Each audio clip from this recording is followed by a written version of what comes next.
great that SEEDIG is putting so much importance on bringing a lot of fellows from the entire region and sponsoring youth. This is our voice for the future. So putting a lot of effort on this is going to make the event also sustainable for the long term.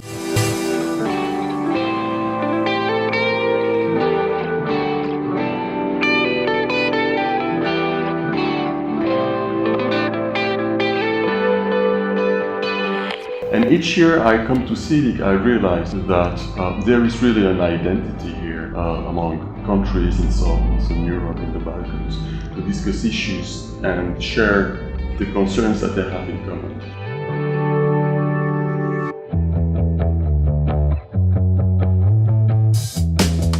SEEDIG, in bringing together the local communities across the South and Eastern European countries, has really helped to first bring together a community of interested stakeholders, educate them, and then make them much more aware about both the local internet policy issues, but also the international internet governance issues and how they can get involved.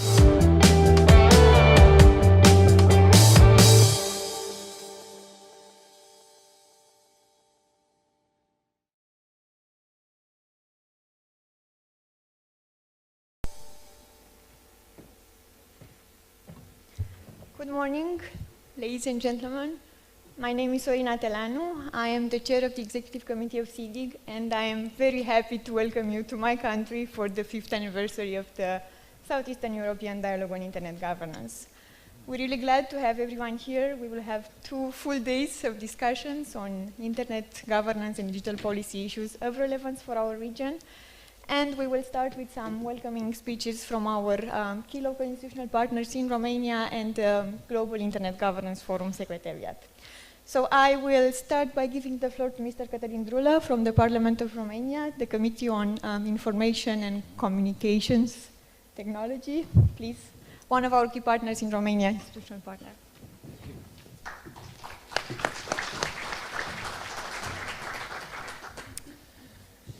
Thank you.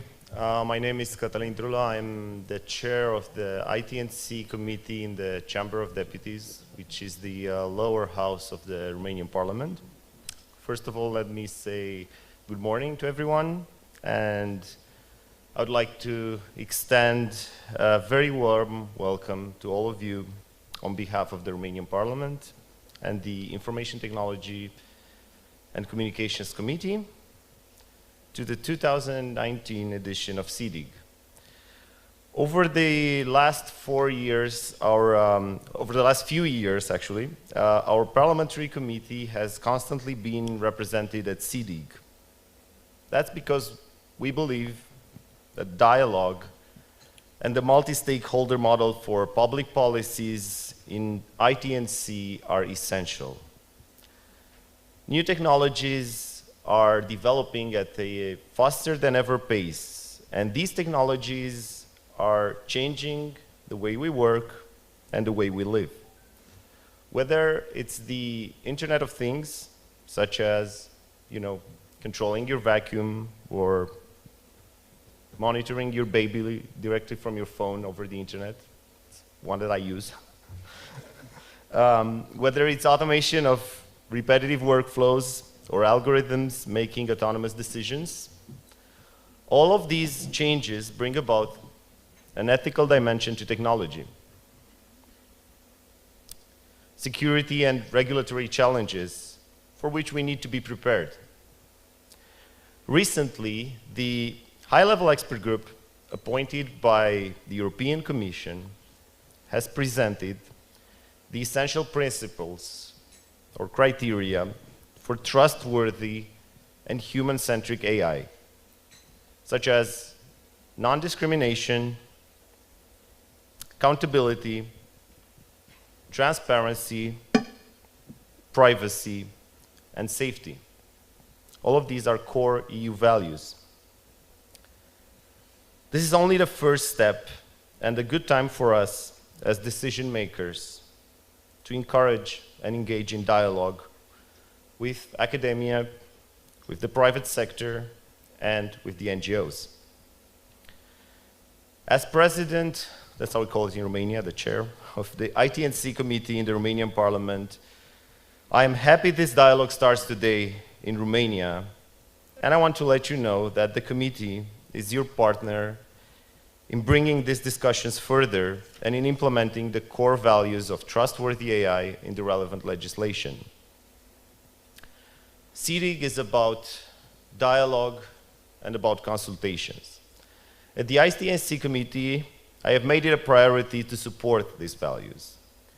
We have had numerous public consultations, where there was the Copyright Directive, whether it was the Network and Information Security Directive, or creating the first working group for drafting the new e-signature national law in accordance with the e-IDAS regulation. And there are a lot of new EU regulations to come, such as e-privacy and others. I'm glad that the Romanian Parliament, the ITNC committee, could join SEEDIG today, and we would like to continue the dialogue started today on each topic at the committee. I would also like to encourage other national parliaments in the region to participate in SEEDIG. Dialogue is essential for good regulation and for good public policy. Finally, let me congratulate the organizing team and to wish you all have an excellent SEEDIG. Thank you.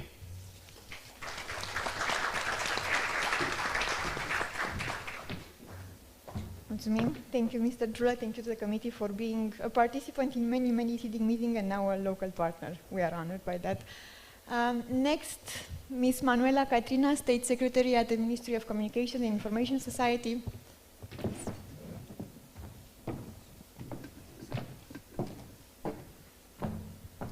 Thank you.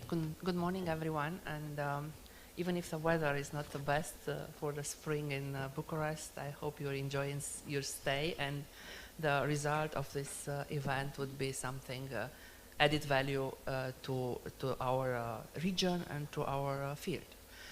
So let me start by expressing the Ministry of Communication support for this event. And it's not only a formal support. We believe that consultation with the stakeholders is part of our day-to-day job, and having such a vivid industry but also such young and energetic community in Bucharest keeps us going on this step. I would just say a couple of words about the Romanian presidency of the Council, that it's still ongoing. We already think it's part of our day-to-day life. And I want to stress something that I believe it's important. It's about the priorities and about how we decided these priorities.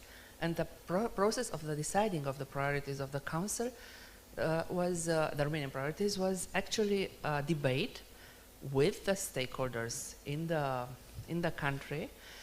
It started in the Parliament, in the Commission of the European Affairs, having everybody on board, and we also had a series of debates in the different cities of university cities of Romania.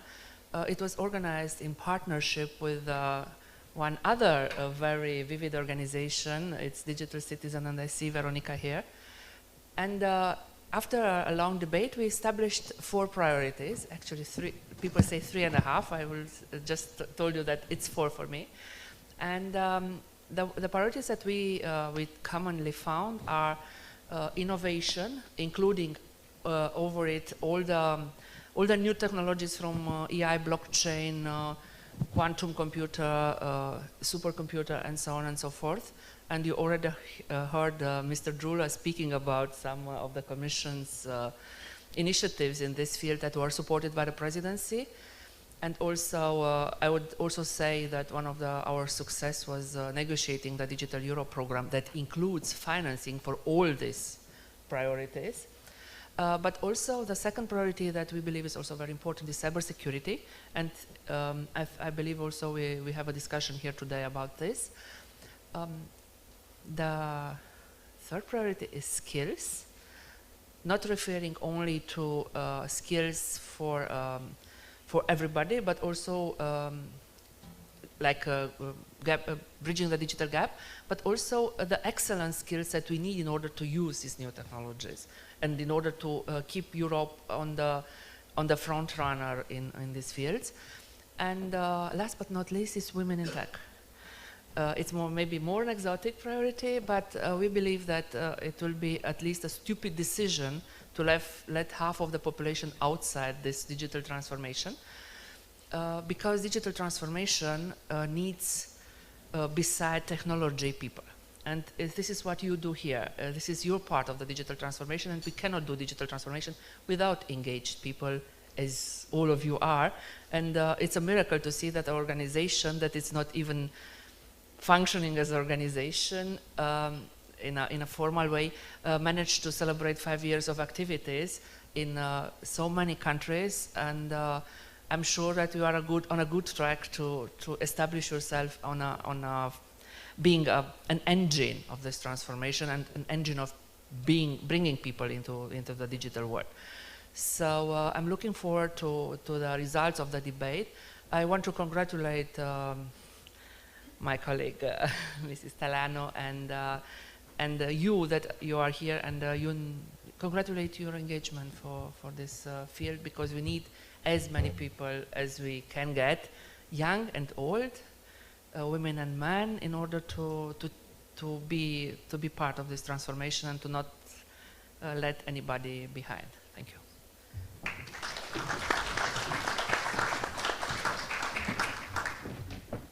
Thank you also, Ms. Catrina. Thank you to the Ministry. Just in case someone was still sleeping in the room. Yes, yes, yes. And we look forward to continuing working together, maybe on strengthening the engagement of governments in SEEDIG. We rely on your support for that. I invite Mr. Eduard Lovin, the Vice President of the National Authority for Management and Regulation in Communications, another institutional partner of SEEDIG. Good morning, Mr. Chairman Drulă, Madam State Secretary, distinguished guests.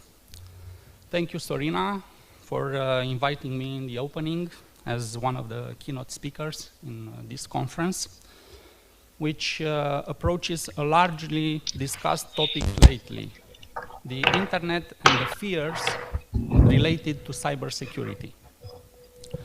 I don't think there is anyone in this room who imagines the future outside digitalization.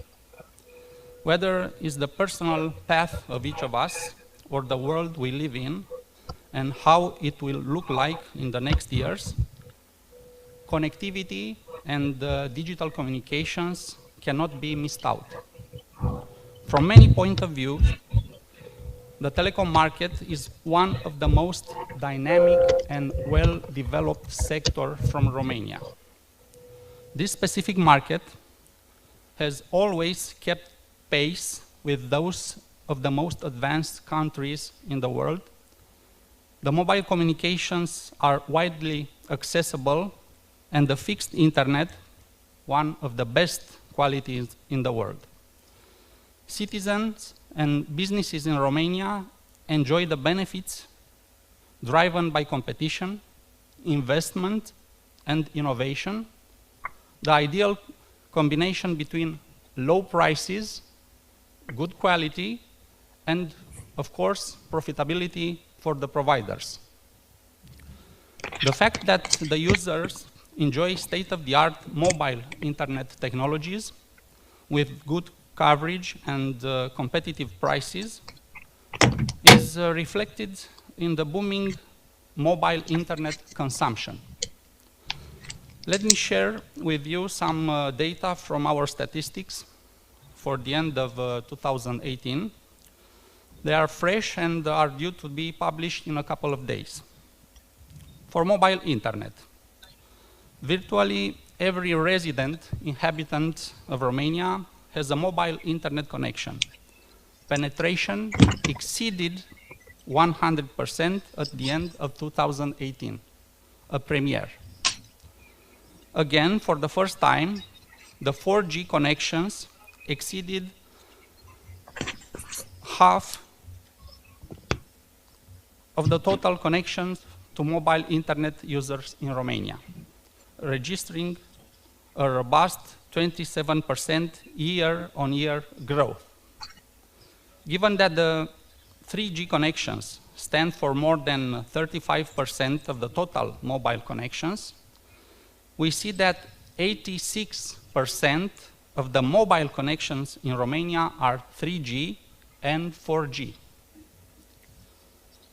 Mobile internet traffic continues to boom, doubling every 12 months. The average monthly consumption per inhabitant was 1 gigabytes at the end of 2017, 2.2 gigabytes in mid-2018, and has exceeded 3 gigabytes at the end of 2018. Turning towards fixed internet, some other statistics at the end of the last year are truly remarkable. 5 million mark exceeded. There are 5.1 million fixed internet connections, out of which, for the first time, FTTH lines exceeded 2 million at the end of 2018. It is also remarkable that in 2018, of all the technologies used to provide fixed internet, only FTTH lines were on the rise. Unlike in Germany or Italy, for example, where vectoring and copper lines continue to make part of the future, in Romania, FTTH is the today's present. And the FTTH growth was robust. Internet users in Romania added 1 million FTTH lines in 2018.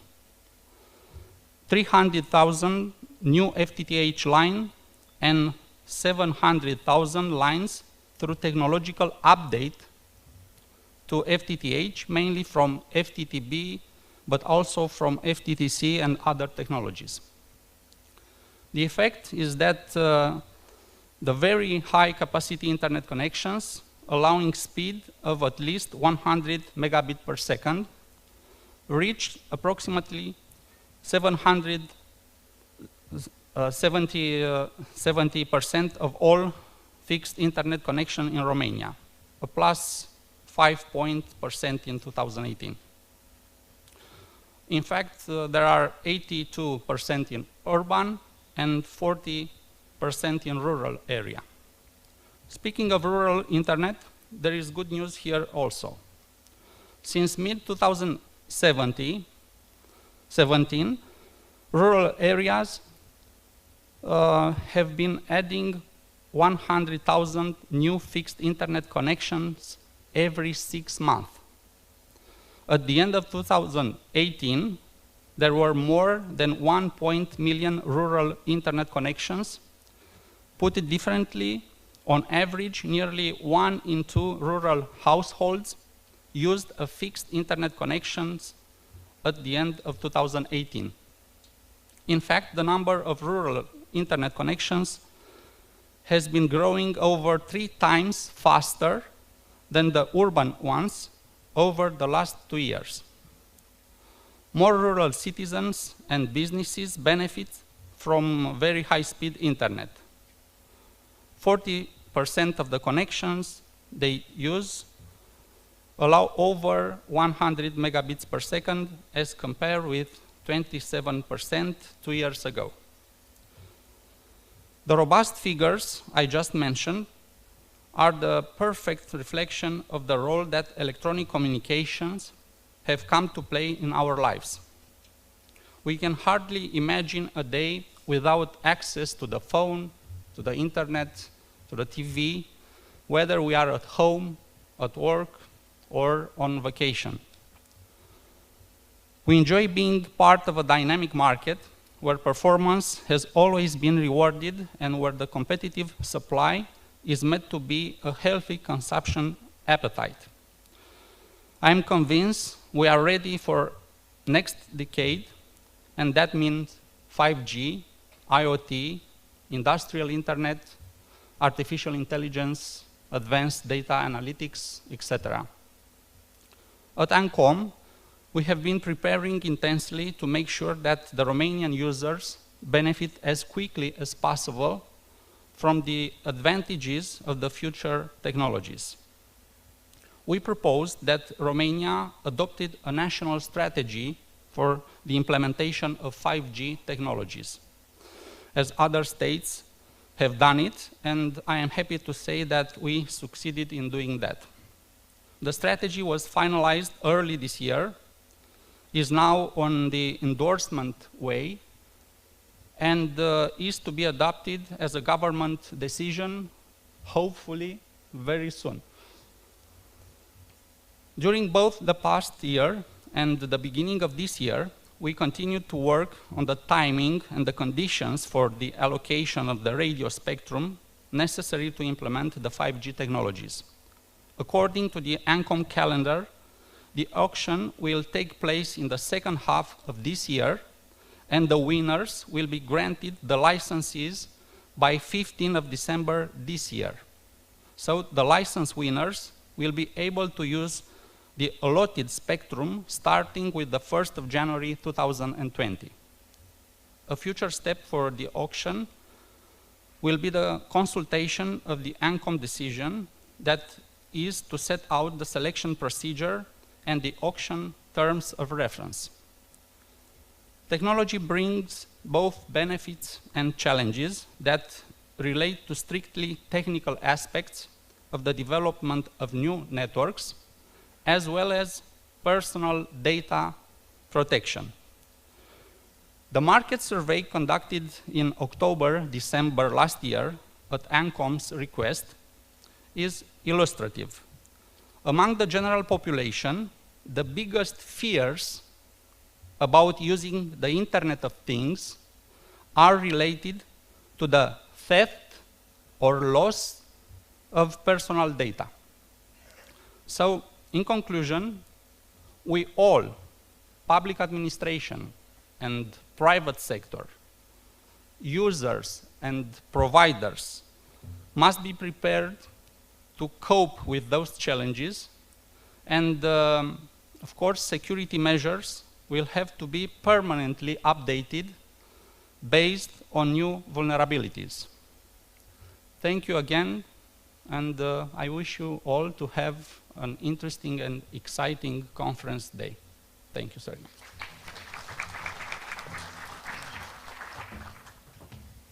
Thank you, Mr. Lovin, and many thanks to ANCOM for your amazing support this year. And our next speaker is Mr. Chengetai Masango, the head of the UN IGF Secretariat.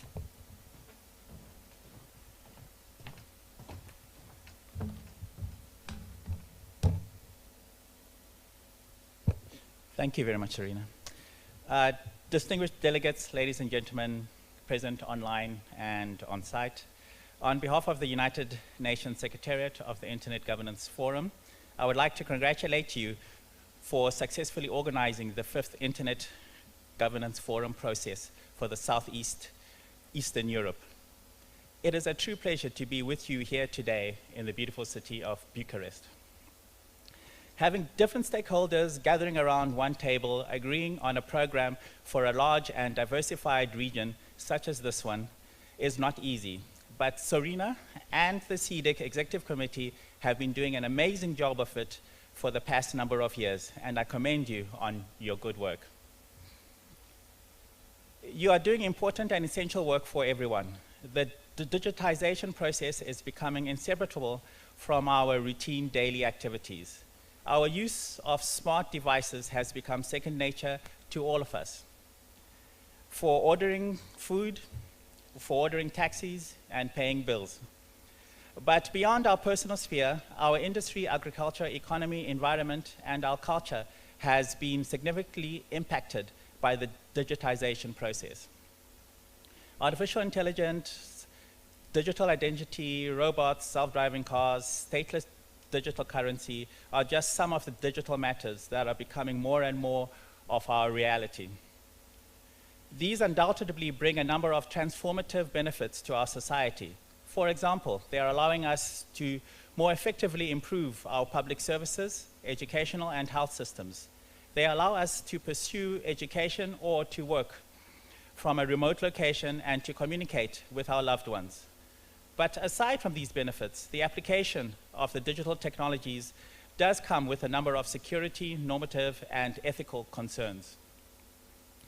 We are presently living in a time where we face various narratives on how, for example, digital technologies influence the electoral system, allow for breaches of privacy, illegal access and use of our personal data, endanger and breach agreed standards on our rights and freedoms. We need to have good internet policies based on common understandings, inclusion and respect for our rights.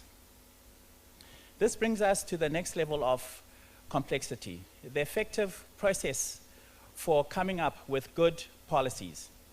There is not a single stakeholder group that knows it all on this topic. Governments, engineers, businesses, human rights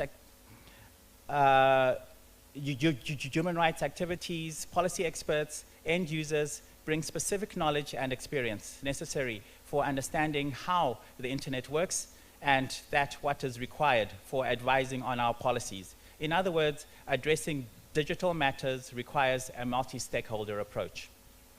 I am proud of the fact that the Internet Governance Forum has been successfully nurturing this model for the past 14 years.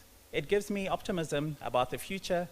There are 114 countries and regions that felt inspired by the IGF model and started to implement it for their communities. The United Nations system is committed to support the use of digital technologies. This was clearly stated in the United Nations Secretary General's strategy on new technologies, whose purpose is to accelerate the achievement of the 2030 Agenda for Sustainable Development. The United Nations commitment was announced during last year's annual IGF meeting by the Secretary General personally. Secretary General Guterres sent a very clear message that the non-traditional multilateral and multi-stakeholder cooperation that includes government, private sector, research centers, and civil society is essential for the governing of the internet. It also called all of us to act and have an internet governance related process evolving towards being more multidisciplinary, as well as to include and amplify the weak and missing voices, to engage with local communities and to create a shared language and reference. I look forward to the next 2 days of discussions. Hopefully, many of you will take part in the 14th annual meeting and bring SEEDIG inputs to the global discussions.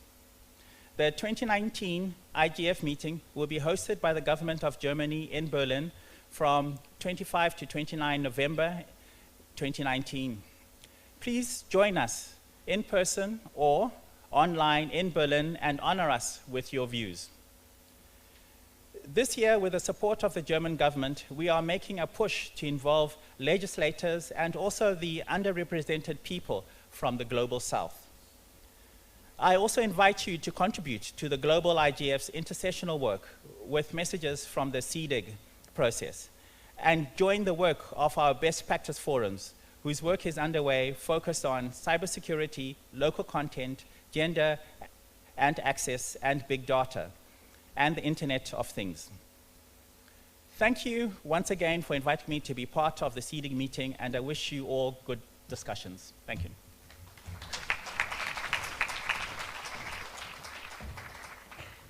Thank you also, Chengetai. Honored to have the IGF, the UN IGF here. And with this, we end our welcoming remarks. Thank you again, Mr. Drulă, Ms. Catrina, Mr. Lovin, Chengetai again. Thank you to the organizations you are representing. And to everyone in the room. We have here 4 of our key partners, but there are so many others in the room. And throughout the days, I will make sure to introduce all of them and thank them properly.